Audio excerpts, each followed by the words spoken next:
This video will tell you how to correctly generate citations. So this is what will appear in your bibliography and will form your reference list. So I've put here all throughout the research project you'll need to correctly acknowledge all your sources. So we want you to use the SLASA referencing generator on the library page on sector. So this link will take you to this page and I'll show you how to use it. So I've put here automatic referencing generators are not permitted. So the online ones where you just copy and paste your URL in, you are not allowed to use those. So they can't pick up key details such as author or date last updated. So the SLASA, the SLASA, will allow you to reference everything: social media, personal communications, surveys, journal articles, etc. And I've put here, you need to start this from day one. As soon as you start looking at sources, put them through the SLASA referencing generator and you'll have your reference list. So do not leave all your referencing until you start your research outcome. You will literally hate yourself. It is an awful thing to have to do. And I've also put in here referencing is an ethical research obligation. It forms about 1/3 of the marks of the research outcome. So it's very, very important to get it done properly. So if we go here, you'll be using the referencing generator and you'll be using the senior bibliography. So there's numerous sources that you can reference here.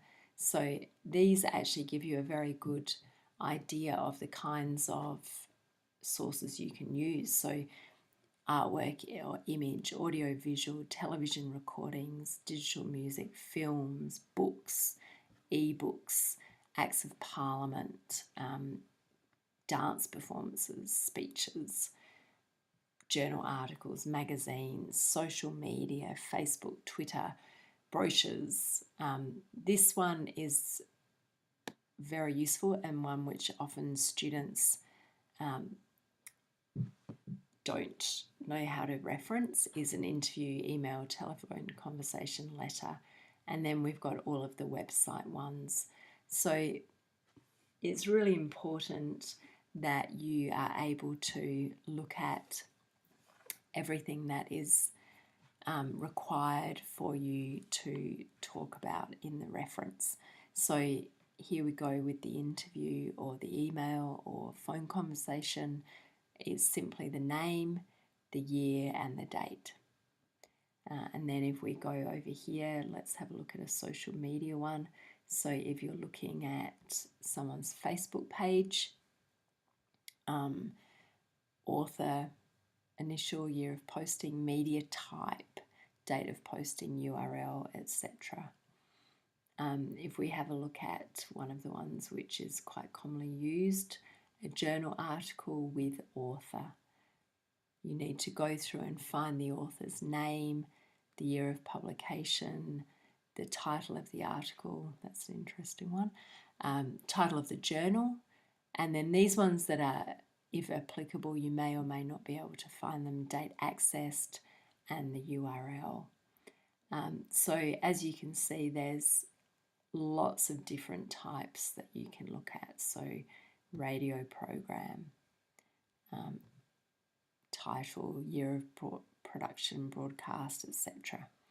So this is how you'll end up doing all of your referencing. So if we go back to website, which is a common one to use, website without author, it's best to really try and limit the number of these websites without authors that you use, because who wrote it? We don't know. Do they have any qualifications? We don't know. So when you come to get your reference, this is what you will copy and paste. You might also just take note of how you're going to reference it in your outcome, but I'll go through that in the referencing in the outcome. So this is the only referencing generator that we will accept, and it's found on the referencing page of the library portal. So if you don't use this, then you'll need to go back through all your references and use it. So I really recommend you use it.